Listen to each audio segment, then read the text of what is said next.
Arti shqiptar sot është në zi, pasi është ndarë nga jeta sopranoja e njohur Luiza Çako Papa. Lajmi i hidhur ka prekur thellësisht botën e muzikës dhe kulturës, duke sjellë trishtim tek të gjithë ata që e kanë ndjekur dhe e vlerësuar talentin e saj. Ajo u nda nga jeta për shkaqe natyrale, duke lënë tas një trashëgimi të vyer në skenën operistike shqiptare dhe më gjërë. Luiza Çako ka qenë një figurë e rëndësishme e muzikës klasike shqiptare, e cila për dekada me radhë ka dhënë kontributin e saj në skenat më të rëndësishme.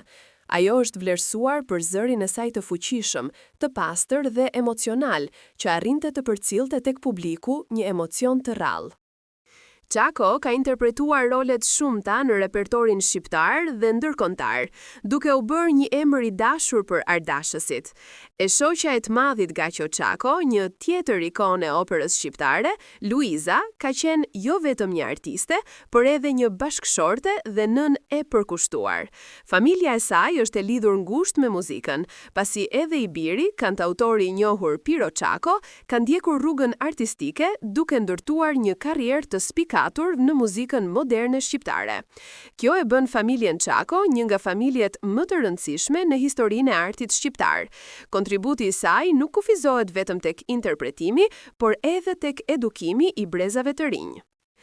Me përvojën dhe përkushtimin e saj, Luiza Çako ka shërbyer si një model frymëzues për të rinjt që ëndërrojnë të ndjekin karrierën artistike.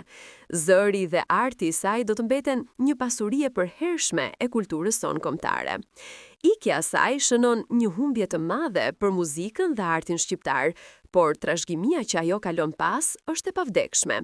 Skena shqiptare humbi një nga zërat më të bukur dhe më të vlerësuar, por kujtimi i saj do të jetojë gjithmonë në zemrat e publikut dhe në historinë e artit tonë.